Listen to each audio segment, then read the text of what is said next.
Keyingi yillarda mamlakatimizda chiqindilar bilan ishlash tizimini takomillashtirish, hududlardagi ekologik holatni yaxshilash, sanitar tozalash bo'yicha ko'rsatiladigan xizmatlar sifatini oshirish, maishiy chiqindilarni to'plash va hududlardan olib chiqish bo'yicha keng ko'lamli chora-tadbirlar amalga oshirilmoqda. Prezidentimizning 2019-2028 yillar davrida O'zbekiston Respublikasida qattiq maishiy chiqindilar bilan bog'liq ishlarni amalga oshirish strategiyasini tasdiqlash to'g'risidagi qarori, chiqindilarni boshqarish tizimini takomillashtirish va ularning ekologik vaziyatga salbiy ta'sirini kamaytirish bo'yicha chora-tadbirlar to'g'risidagi farmoni sohadagi islohotlarni amalga oshirishda muhim asos bo'lib xizmat qilmoqda. 2024-yilda Qoraqalpog'iston Respublikasida bitta, Andijon viloyatida 6 ta, Buxoro viloyatida bitta, Qashqadaryoda 5 ta, Namangan viloyatida 3 ta, Samarqandda bitta, Toshkent viloyatida 3 ta, Farg'ona viloyatida 6 ta, Xorazmda bitta maishiy chiqindi poligonlarida rekultivatsiya ishlari amalga oshirildi. Bugungi kunda ushbu yo'nalishdagi amaliy sa'y-harakatlar ayniqsa Toshkent shahrida yangi bosqichga olib chiqildi. Ana shu ishlarni respublika bo'yicha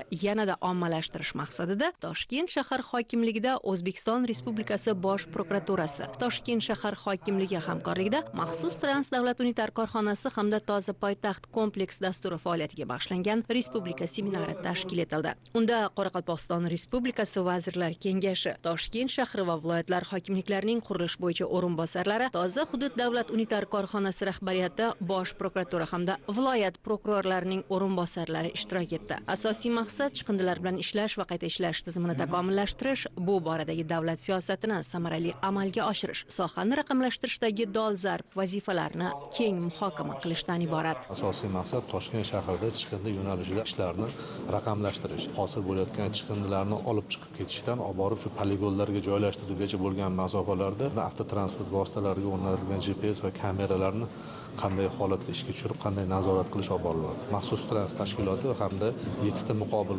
tashkilotlar amalga oshiradi. Bular butun Toshkent shahridagi 585 ta mahallalarda va ko'p qavatli uylar atrofidagi maishiy chiqindilarni yig'ib olib chiqib ketish bilan shug'ullanishadi. Asosiy maqsad bu yerda texnikadan unumli foydalanish, ya'ni mavjud bo'lgan texnikalarni belgilangan reja grafik asosida o'sha joylarga yetib borishi va ularni shu chiqindilarni olib chiqib ketishini ta'minlash. Ta'kidlanganidek, Toshkent shahri infratuzilmasini yangilash, toza va qulay muhit yaratish borasida muhim islohotlar amalga oshirilib, Bosh prokuratura organlarining ekologik sohaga oid nazorat va hamkorlik faoliyati yanada kuchaytirildi. Chiqindi boshqarish sohasini raqamlashtirish yo'li bilan to'liq nazoratga olinganligi ijobiy tajribasi boshqa hududlarga ham joriy etish ko'zlangan. Barcha ishtirokchilar albatta xuddi shunaqa natijalarga erishishga xohlab, shu o'zini hududni aynan chiqindi boshqarish sohasini to'liq raqamlashtirish yo'li bilan onlayn rejimda to'liq nazoratga olishga erishadi. Tizim yaratildi. Shu sohaga mas'ul bo'lgan xodimlar ham harakatlanib kelayotgan haydovchini ham nazorat qiladi raqamlashtirish orqali. Asosiy maqsadimiz aholini ekologik madaniyatni oshirib, o'zini yashayotgan hududga mehrligini uyg'otib, jazolash emas, mas'uliyatni kuchaytirish. Maxsus Transdavlat unitar korxonasi va Toza poytaxt dasturi doirasida amalga oshirilayotgan ishlar Toshkent shahrini toza, ekologik jihatdan barqaror va zamonaviy poytaxt etib shakllantirish yo'lida muhim ahamiyat kasb etmoqda. Taqdimotlardan so'ng qizg'in mulohazalar, ochiq muloqot tarzida o'tgan amaliy seminarda kelgusi faoliyat uchun taklif va tavsiyalar ishlab chiqildi. Zero har bir fikr hamda taklif Toshkentni yanada yashashga qulay va toza shaharga aylantirishda muhim ahamiyatga ega. Maxsus trans o'zi uchun alohida raqamlashtirgan tizim yaratganmiz. Bu tizim bizaga aholiga ko'rsatayotgan xizmatlar sifatini oshiradi. Texnikalarimizni harakatlanishini monitoring qiladi. Qancha yuk olib chiqib ketyapmiz, qancha chiqindi tashiyapmiz, uni monitoring qiladi.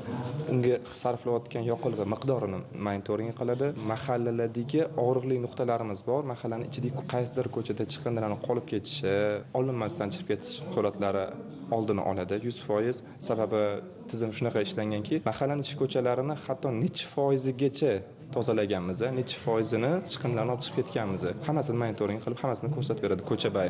Maxsus transport korxona tashkil etilgan xizmat ko'rsatadi. Undan tashqari o'zimizning hududlarda qurgan chiqindi yig'ish maydonchalarimiz bor. Mavjud chiqindi yig'ish maydonchalaridan chiqindilarni o'z vaqtida olib chiqib ketilinishi, tashkilotlarga ko'rsatilayotgan xizmatlar sifatini ham oshirish nazarda tutilgan. Bu bilan poytaxt tajribasida o'tkazilgan bu yangi tizim chiqindilarni o'z vaqtida olib chiqib ketilishini, aholiga sifatli xizmat ko'rsatishni va bir vaqt o'zida nazorat qilishni ta'minlaydi. Asosiy maqsad bu chiqindilar bilan ishlash, uni qayta ishlash tizimini takomillashtirish, nazoratni kuchaytirish, poytaxtning ushbu yo'nalishdagi tajribasini respublikaning barcha hududlarida ommalashtirish va amaliy natijalarni ko'rsatish, debitor qarzdorlikdan aholi o'rtasidagi vujudga kelgan qarzdorliklarni kamaytirish. Poytaxt misolida 6 milliard so'mdan ortiq mablag'lar qarzdorlik, ya'ni debitor qarzdorlik kamaytirilishiga erishildi. Kundan kunga aholi ijtimoiy munosabatlar ko'payib, chiqindilar ham chiqishi ko'paygan. Ilgari mana signal usulida borib chiqindi yig'ilgan bo'lsa, hozir raqamlashtirish orqali chiqindilarni yig'ib ketish, o'zimiz ko'zimiz bilan amaliy ko'rishimiz mumkin. Poytaxt hududida chiqindilarni ancha kamaygan.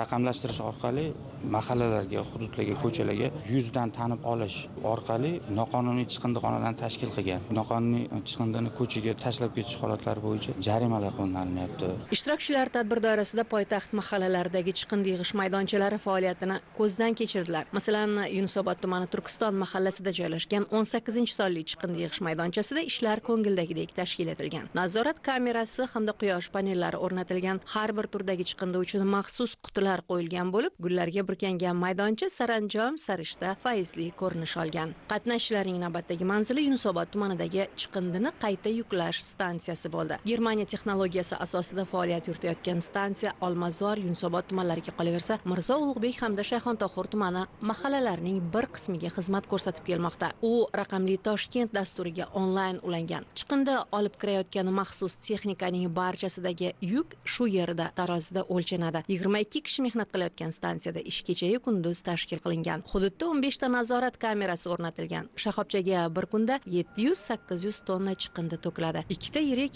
press uskunalariga ega. Bu 4 ta tumanda maxsus mashinalar vaqtini tejab, mahallalardan chiqindilarni o'z vaqtida olib chiqish imkoniyatini bermoqda. Bu chiqindilarni qayta yuklash stansiyasi 2022-yilda rekonstruksiya qilindi. Stansiyaga yangi zamonaviy uskunalar o'rnatildi. Oldingi uskunalarimiz bir kunda 750 tonna chiqindilarni presslab chiqarish quvvatiga ega bo'lgan bo'lsa, hozirgi kunimizda 1200-1500 tonnagacha chiqindilarni presslab shahar chiqindixonaga olib chiqish quvvatiga ega. Hammasi raqamlashtirilgan. Chiqindi mashinasi stansiyaga kelganda taroziga turib, mashinaning nomeri yoziladi, vaqti yoziladi va olib kelgan chiqindi miqdori o'lchanadi va kompyuterga yoziladi. Hammasi hisobotlar qilinib, markazga topshiriladi. Tizimimiz to'liq raqamlashtirilgan. Bu mahallada ishlayotgan chiqindi yig'ish mashinalarini vaqtini tejash uchun juda katta ahamiyatga ega. Chiqindilar bu yoqqa olib kelinadi, konteynerga preslanib, Ohangaron tumanidagi shahar chiqindixonasiga olib chiqib ketiladi. Bu bizning vaqtimizni tejaydi, yoqilg'imizni ham tejaydi.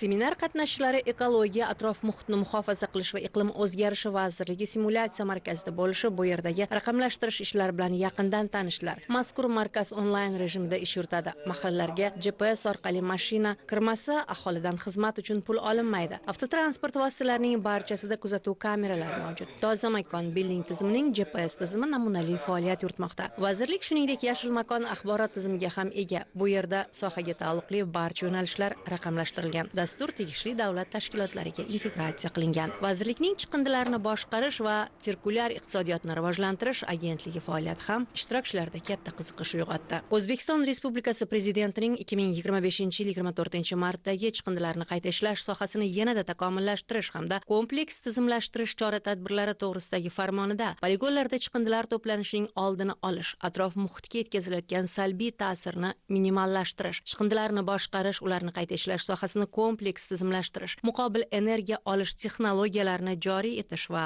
sohaning investitsion jozibadorligini yanada oshirish hamda investitsiyalarni keng jalb qilishga qaratilgan bo'lib, unda ko'plab dolzarb vazifalar ilgari surilgan. 2025-2027-yillarda chiqindilarni to'plash, saralash, zararsizlantirish, qayta ishlash, yoqish, utilizatsiya qilish va ularni yo'q qilish bo'yicha ekosanoat zonalarini tashkil etish ko'zda tutilgan. Ishtirokchilar Toshkent viloyatining Ohangaron tumanidagi chiqindi poligonida bo'lib, bu yerda amalga oshirilayotgan ishlar bilan yaqindan tanishdilar.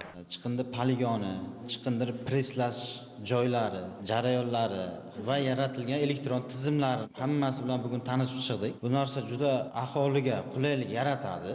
Mashinalarda harakatini shaffofligi aholiga ko'rinib turadi. Bunday jarayonlarda mana poligonni ayniqsa ko'rdik. Bunday poligonlarni boshqa viloyatlarga ham xuddi mana shunaqa qurilishi bo'yicha ishlarni tashkil etish kerak. Hamma viloyatga bitta mana shunaqa poligon qilinsa, ham chiqindi tartibga olinadi. ham bitta joyga to'kilishi ta'minlanadi. Qashqadaryo viloyatiga Shanxay Suz kompaniyasi tomonidan 150 million dollarlik chiqindini yoqish, yig'ish, elektr energiyasi olish bo'yicha zavod hozir qurilyapti. Qarshi tumanidan respublikaning boshqa viloyatlarida ham mana shu tajriba ommalashtirilsa, bu juda yaxshi bo'ladi deb hisoblaymiz. Bu poligon 2025-yil aprel oyida ishga tushirildi. Qiymati 17 million dollarga tushgan. Moliyalashtirishi Osiyo taraqqiyot banki tomonidan 69 million dollar ajratilgan edi maxsus transga. 17 million yangi poligonni qurilishi uchun. Dunyo tenderi o'tkazildi. Tenderda Xitoy kompaniyasi yutug'i topildi. Bu poligonning qurilishi Xitoy kompaniyasi davom ettirdi. Asosiy maydon 30 gektar. Chiqindi tashiydigan maydonimiz 25 gektar tashkil etadi. Toshkent shahridan hozirgi kunda o'rtacha 3200 tonna chiqindi tashlab olib chiqiladi bu yerga. Bir kunda olib chiqiladi. Bu endi mavsumiga bog'liq. Masalan, yoz mavsumida ko'payadi, qish mavsumida chiqindi miqdori kamayadi, utilizatsiya qilinadi. Texnologiya bo'yicha usti turpon bilan yopilib, jarayon davom etyapti. Endi bundan qochish uchun hozir Ekologiya vazirligi tomonidan Xitoy kompaniyasi bilan shartnoma tuzilgan 250 million dollarga chiqindilarni yoqib, undan elektr energiya, yashil elektr energiya chiqarish bo'yicha maydon ajratildi. Bu loyiha bitgandan keyin biz kuniga 2,5 ming tonna qattiq maishiy chiqindini zavodga olib kelib topshiramiz. Zavod uni yoqadi, undan elektr energiya ishlab chiqaradi. Qolgan qismi poligonga ko'miladi. Bektemir tumani, Mirobod tumani, betga poligonimizga masofasi yaqin bo'lgani uchun hozir to'g'ridan-to'g'ri bu yoqqa tashlab olib kelishyapti maishiy chiqindilarni. Lekin shunga qaramasdan Toshkent shahar hokimligi tomonidan hozir Bektemir tumani Gulbog' mahallasida 25 km masofaga joylashgan joyga yangi chiqindilar qayta yuklash stansiyasi uchun qaror qabul qilinyapti. Chiqindilar qayta yuklash stansiyasi quriladi. Keyin betga u tumanlar ham qadam stansiyaga tashiydi. Bunga betga qurayotganimiz yangi Toshkent ham Yangi O'zbekiston ham bu chiqindiga qayta yuklash stansiyasiga yaqin bo'ladi masofasi. Yangi MSPlar qurilgan, yangi konteynerlar, kameralar o'rnatilgan, joylariga chiqib ko'rdik. Yangi poligonlarda sharoitini ko'rib havasimiz kelyapti. Biz ham telefonlarda ulashib poligonni boshliqlariga, o'zimizni tizim tashkilotlariga ko'rsatib turibmiz. Hamma qilingan ishlarni Sirdaryo viloyatiga olgan tajribalarimizni olib ketamiz. Shu sohadagi islohotlar Sirdaryoda ham boshlangan. Sirdaryo viloyati hokimligi tomonidan mahalliy byudjetdan 2 milliard so'm ajratilgan avto ehtiyot qismlari uchun, 216 million so'm 100 dona kameralar uchun, 1 milliard so'm konteynerlar uchun ajratilgan. Toshkent shahardan olingan tajribalarimiz bu navbatdagi yangi ishlarga asos bo'ladi. Biz bugun chiqindilarni to'plash, ularni boshqarish bo'yicha muhim bir tajribaga ega bo'ldik. Bu borada biz Namangan viloyatida ham muhim ishlar olib borilayotgan bo'lib, hozirgi kunda To'raqo'rg'on tumanida chiqindilarni qayta yuklash stansiyasi, ya'ni Preslab, Chus tumanida xitoylik investorlar tomonidan qiymati 160 million dollarga qayta ishlab energiya chiqarish bo'yicha ishlar boshlangan. Bundan tashqari shu Namangan shahrida noqonuniy chiqindilarni belgilanmagan joyga fuqarolar tashlaganligi yuzasidan 15 ta nazorat kamerasi o'rnatilgan. Bugungi kunda yana kamera o'rnatish ishlari davom etmoqda. Namangan viloyatida chiqindilar bilan bog'liq ishlarni amalga oshirish bo'yicha poytaxt tajribasidan o'zimizga muhim xulosalarni oldik. Mazkur chiqindi poligoni sig'imi yildan yilga oshiriladi. 2023-yilda 750 ming tonna, 2024-yilda 800 ming tonna, 2025-yilda 1 million tonna chiqindi shu yerga tashib keltirilmoqda. Bu yerda ishchi xodimlar uchun barcha sharoitlar yaratilgan. Laboratoriya, tibbiyot hamda dam olish xonalari ularning xizmatida. Endilikda yurtimizda chiqindilar bilan ishlash tizimi yanada takomillashtiriladi. Bu chiqindi bilan ishlash sohasini raqamlashtirish va aholiga xizmat ko'rsatish sifatini oshirish pirovardida yurtimiz, mahallalarimiz obodligini ta'minlashga xizmat qiladi.